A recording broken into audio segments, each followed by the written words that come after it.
Hi friends, ఈరోజు అయితే ఈ ఫోటోలో ఉన్న boat neck design cut work design అండి. యథావిధిగా మనకు బ్లౌజ్ మెజర్మెంట్స్ ఎలా ఉంటాయో అలానే తీసుకోవాలి. కాకపోతే ఇలా షోల్డర్ మెజర్మెంట్స్ ఒకటే మారుతుంది. కస్టమర్ది ఎంత అవుతుందో అంత షోల్డర్ మెజర్మెంట్స్ పెట్టుకోవాలి. నాకైతే 7.5 వచ్చిందండి. ఆమ్ రౌండ్ కూడా అంతే పెట్టుకోవాలి. ఆమ్ రౌండ్ దగ్గర మనం ఒక 1/2 ఇంచు లోనికి తీసుకోవాలి. ఎందుకంటే సంఖ దగ్గర ముడతలు రాకుండా ఉండడం కోసం. ఇప్పుడు పెట్టుకున్న ప్రకారం స్కేల్తోని లైన్స్ గీసుకోవాలి. గీసుకున్న తర్వాత టేప్ తీసుకొని ఆమ్ రౌండ్ ఉంటుంది కదా, ఆమ్ రౌండ్ మనము నార్మల్ బ్లౌజ్కైనా 1.5, ఏ బ్లౌజ్కైనా కూడా 1.5 పెట్టుకొని ఇలా స్కేల్తో స్ట్రైట్గా గీసుకొని ఆమ్ రౌండ్ కర్వ్ స్కేల్తోని లైన్స్ గీసుకోవాలి.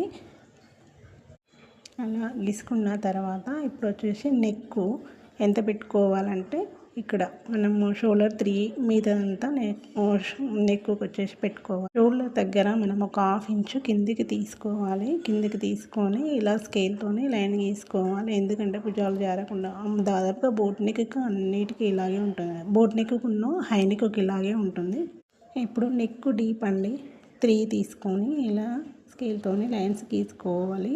గీసుకున్న తర్వాత కింద పైన సేమ్ ఉందా లేదో చూసుకొని ఇట్లా కర్వ్ స్కేల్తోని లైన్స్ గీసుకోవాలి.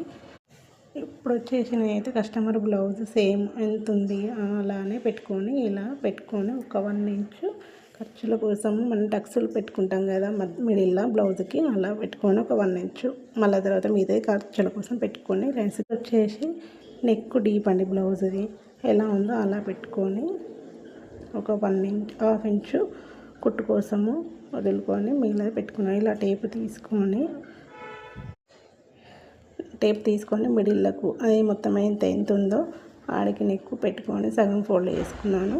నెక్కు ఎంత అయితే మెజర్మెంట్స్ కావాలో అంత లోనికి ఒక 3 తీసుకోవాలి. 3 తీసుకున్న తర్వాత ఇలా స్కేల్తోని లైన్స్ గీసుకోవాలి. ఇప్పుడు కర్వ్ స్కేల్ తీసుకొని బోట్ నెక్ షేప్ ఏది అయినా డ్రాప్ షేప్ అయినా పర్లేదు మనకు. నేనైతే ఒక 3 కట్ వర్క్స్ పెట్టుకుంటున్నాను. అయితే ఇప్పుడు నెక్ కట్ చేసుకోవట్లేదండి, మిగతా అంతా చుట్టూ కట్ చేసుకోవాలి. టక్స్ పెట్టుకోవాలి ఎందుకంటే మనకు గుర్తుండడం కోసం. ఇప్పుడు బకరం తీసుకొని సేమ్ ఆ బ్లౌజుకు ఎలా అయితే ఉందో అలానే నేను మెజర్మెంట్స్ తీసుకొని పెన్నుతోని టక్స్ మార్క్స్ పెట్టుకొని ఇలా నేను 3 టెప్స్ కట్ వర్క్ వచ్చేటట్టు చేసుకొని కట్ చేసుకుంటున్నాను. కస్టమర్ చాయిస్ అండి, మనం ఏ డిజైన్ పెట్టమంటే ఆ డిజైన్ పెట్టాలి. ఇంతేనండి, ఈ బ్లౌజ్ కటింగ్ అయితే అయిపోయింది. సబ్స్క్రైబ్ చేయండి, లైక్ చేయండి. Bye friends.